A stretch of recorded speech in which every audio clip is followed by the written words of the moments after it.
जुन अघि हामी माथि असुर गुफा गएर आयौँ, असुर केभ, यो गुफालाई चाहिँ एङ्ग्लेसो भनेर खास गरिकन टिबेटन बुद्धिज्ममा र ओरिजिनल्ली चाहिँ टिबेटन बुद्धिज्म बेस्ड प्र्याक्टिस गरिराख्नु भएको वेस्टर्नहरूले पनि एङ्ग्लेसो भनेर चिन्नुहुन्छ।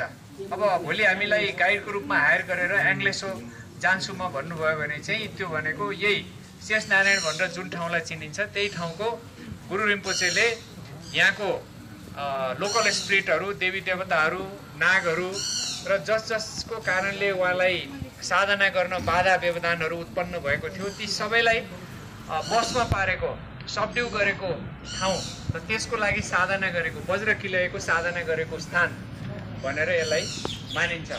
यो चाहिँ गुरु रिम्पोचेको जीवनी पेमा काथाङमा चाहिँ याङलेसो भनेर उहाँले यहाँ गर्नुभएको साधना, उहाँले यहाँ चाहिँ सबै यो आफ्नो साधनाको प्रभावले यहाँको लोकल स्पिरिटहरू, देवी देवताहरूलाई चाहिँ बसमा पार्नुभएको, दमन गर्नुभएको र कमिट गराउनु भएको, आफ्ना धर्मपालहरू बनाएर अनि एक खालको उहाँको पनि स्थान सुनिश्चित गर्नुभएको, त्यस्तो खालको सबै उल्लेख भएको चाहिँ गुरु रिम्पोचेको जीवनी पेमा काथाङ त्यसमा उल्लेख छ।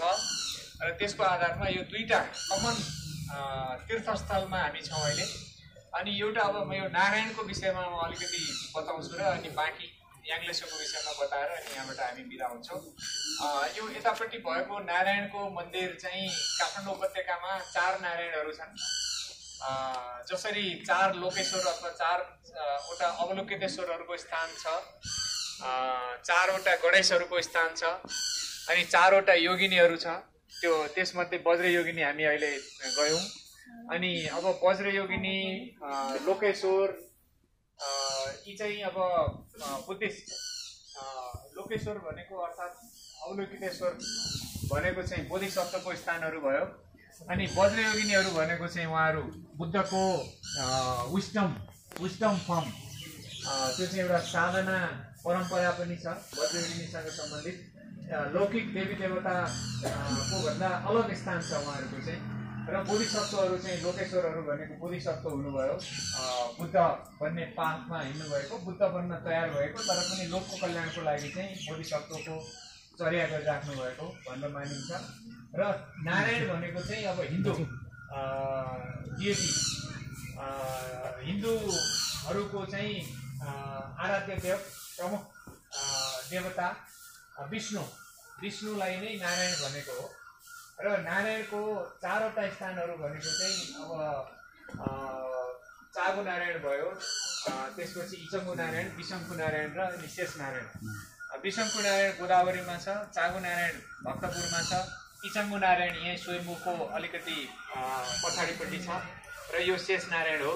र शेष नारायणलाई चाहिँ पहिला शिखर नारायण भनेर चिनिन्थ्यो। शिखर नारायण भन्नुको कारण चाहिँ के हो भने अब अहिले चाहिँ हाइवे बनेको कारणले हामी माथिबाट आउँछौँ, बल्कुबाट आउने बाटो छ।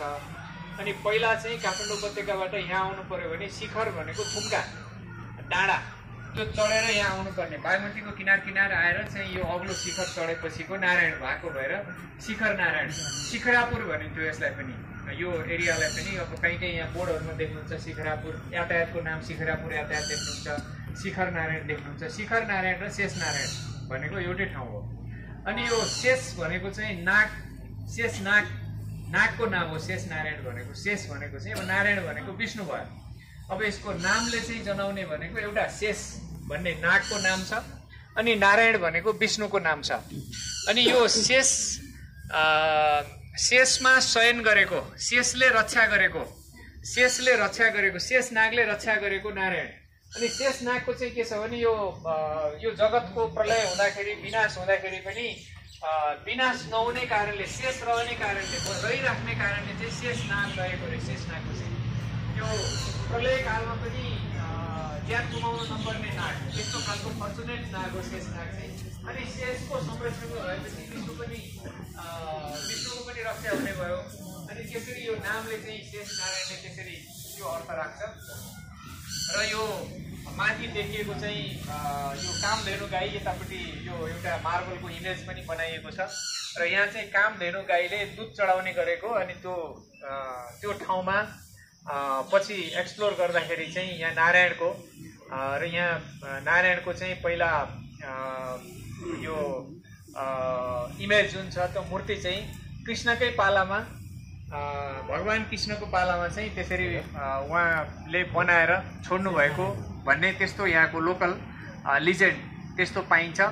र अब हिस्टोरिकल्ली भन्ने हो भने चाहिँ अब लिच्छवी कालको अभिलेखहरूमा पनि यो शेष नारायणको शिखर नारायणको प्रसङ्गहरू शिखर नारायण भनेर लेखिएको प्रसङ्गहरू पाइन्छ। र त्यसबाट के बुझ्नु पर्यो भने यो चाहिँ लिच्छवी कालदेखि नै एउटा नारायणको केन्द्रको रूपमा चार नारायणहरूको मध्ये एउटा प्रमुख नारायणको रूपमा चाहिँ यो स्थापित थियो भन्ने बुझ्नुपर्छ। र यो अहिलेको स्ट्रक्चरहरू चाहिँ अब पछि समयक्रममा रिनोभेसन हुँदै यसलाई चाहिँ अब संरक्षण गर्दै सम्वर्धन गर्दै आएको ठाउँ हो। त्यो अब खास गरिकन वैष्णवहरू चाहिँ अब भारतका नेपालका जो विष्णुलाई मान्ने अथवा वैष्णव सम्प्रदायको हिन्दूहरू को लागि चाहिँ यो असाध्यै महत्त्वपूर्ण पवित्र तीर्थ हो। र चार नारायणको एकै दिन दर्शन गर्ने त्यसको महत्त्व चाहिँ विशेष खालको महत्त्व छ हिन्दू परम्परामा। र यो माथिकोलाई चाहिँ अब कामधेनु गाईको थुन भनेर त्यस्तो खालको सिग्निफिकेन्स छ यो नारायणसँग जोडिएको हिन्दू लिजेन्डमा चाहिँ त्यस्तो छ। अब यतापट्टिको अब एङ्ग्लेसो गुफाको विषयमा अलिकति कुरा गर्दाखेरि यो यतापट्टि यो मेरो बायाँपट्टि देखिएको ढोका भएको यो गुफा गुरु रिम्पोचेले मार दमन गर्नको लागि आफ्ना साधनाका अब्स्ट्याकलहरूलाई दमन गर्नको लागि यहाँ साधना गर्नुभएको ध्यान बस्नुभएको गुफा हो यो चाहिँ। र उहाँले वज्रकिलय माथि असुर गुफामा चाहिँ वज्रकिलय र याङदाक हेरुका भन्ने दुईटा अलग अलग साधनालाई कम्बाइन गरेर गर्नुभएको पाइन्छ। र यहाँ चाहिँ वज्रकिलयको साधना गरेर त्यो बसमा लिने र दमन गर्नको लागि चाहिँ वज्रकिलयको साधना गर्ने परम्परा छ, त्यही अभ्यास यहाँ गर्नुभएको हो। र यतापट्टि यो देखिएको स्ट्रक्चर चाहिँ यो मोनेस्ट्रीको स्ट्रक्चर हो। झाड्राल रिम्पोछेले उहाँ चाहिँ जो 105 वर्ष जीवित रहनुभयो र महापरिनिर्वाणपछि यही ठाउँमा उहाँको परिनिर्वाण भयो र अहिले उहाँको कुदुङ अर्थात् उहाँको शरीर अहिले पनि दर्शनको लागि त्यहाँ मोनेस्ट्रीमा राखिएको छ। प्रसिद्धकालीको अलिकतापट्टिबाट तल गएपछि अहिले पनि स्टिल देख्न पाइन्छ।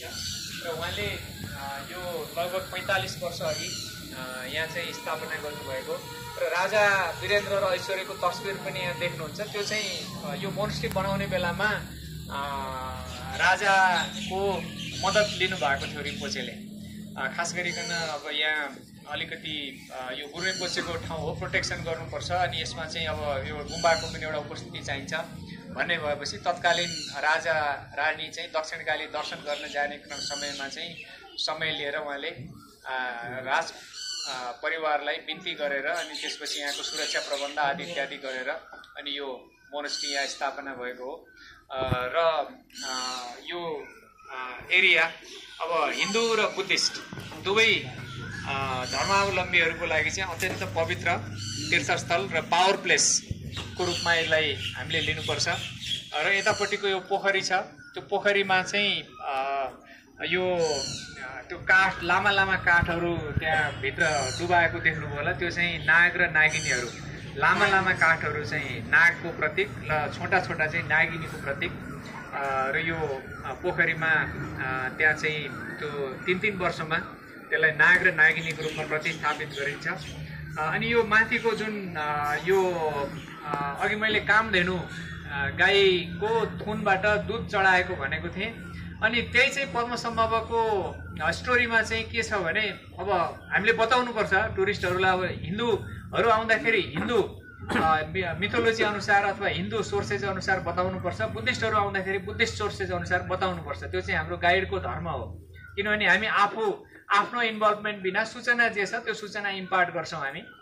त्यसमा के भनेको छ भने यहाँ चाहिँ अब एकदम अत्यन्त विषालु अत्यन्त विषाक्त त्यस्तो खालको नागहरू त्यो उहाँलाई डिस्टर्ब गर्ने फोर्सेसहरूमा चाहिँ तिनीहरू पनि थिए। त्यसमध्ये यो एउटा चाहिँ नागहरूको समूह उहाँलाई चाहिँ अलिकति बिथोल्न आउने क्रममा चाहिँ माथिबाट तलतिर डाउनवर्ड तर्फ चाहिँ यो स्ट्रगलिङ गरिराखेको देखिन्छ। त्यो बेलामा उहाँले त्यो जुन वज्रकिलयले त्यो नागहरूको टाउकोमा वज्रकिलय राखेपछि अनि त्यो चाहिँ रकमा बदलियो, त्यसपछि अनि त्यहाँ त्यो अवस्थामा रह्यो भन्ने चाहिँ गुरु पद्मसम्भवको जीवनीमा उल्लेख छ। र यहाँ माथि देखिएको यसलाई चाहिँ अब शेषनागको त्यो फणा उठाएको शेषनाग भन्ने मानिन्छ। यो चाहिँ अब नारायणसँग सम्बन्धित स्टोरी भयो। अनि अब पद्मसम्भवसँग सम्बन्धित स्टोरीले चाहिँ के भन्छ भने उहाँले त्यो बसमा लिने क्रममा चाहिँ यहाँ वज्रकिलय भनेको तलतिर चुचो भएको, माथि अब यहाँ फर्पिङमा त्यो मालाहरू बेच्न राखेको ठाउँमा पनि एउटा तीखो वेपन जस्तो राखेको यहाँले देख्नुभयो भने त्यही हो वज्रकिलय भनेको चाहिँ। त्यसको साधना गर्ने ग्रन्थ हुन्छ, त्यो तन्त्रको एउटा साधना हो र त्यसको एउटा प्रतीक सिम्बल चाहिँ वज्र भने जस्तै यो वज्रकिलयको एउटा औजार जस्तो हुन्छ। अनि त्यसको यहाँ वर्षा भयो अरे, वृष्टि भयो अरे त्यो बेलामा चाहिँ पद्मसम्भवको इनर्जीको कारणले चाहिँ त्यस्तो वर्षा हुँदाखेरि त्यो चाहिँ त्यहाँ अड्केर बसेको त्यो वज्रकिलयको एउटा अवशेष को रूपमा त्यहाँ रहेको छ भन्ने यी दुवै मान्यताहरू छन्। हामीले चाहिँ अब हामीले ल्याएको गेस्ट अनुसार चाहिँ अब कुन पृष्ठभूमिको गेस्टहरू हुनुहुन्छ उहाँहरूलाई जस्ट यस्तो मान्यताहरू छ, यस्तो सोर्सेसहरूमा यस्तो स्टोरीहरू छ भनेर हामीले बताइदिनुपर्छ। र अरू बाँकी चाहिँ अब जिज्ञासाहरू आयो भने त्यसको समाधान गर्ने हो। तर अब बुद्धिस्टहरू यहाँ आउँदाखेरि चाहिँ अब बौद्ध अभ्यास गर्नेहरू हुन्छन् र यहाँको विषयमा एकदम इनडेप्थ जानकारी हुन्छ धेरै जसो, खालि हामीले ठाउँ देखाइदियो भने पुग्छ। र वैष्णवहरू अथवा हिन्दूहरू यहाँ आउँदाखेरि पनि यो तीर्थको महत्त्व उहाँहरूलाई थाहा हुन्छ। अनि यहाँसम्म ल्याइदिने त्यो बाटो देखाइदिने काम चाहिँ हाम्रो सबभन्दा प्रमुख काम हुन्छ। त्यो कारणले हामीले त्यसरी नै हाम्रो यो पेसागत दायित्व चाहिँ निर्वाह गर्नुपर्ने हुन्छ। अब अहिलेलाई चाहिँ यति मात्रै गरौँ। अब बाँकी अब हाम्रो चोबारमा अब बाँकी रहेको रहल पहल सबै त्यहाँ हामी मैजाहरू गर्छौँ। हस्, धन्यवाद।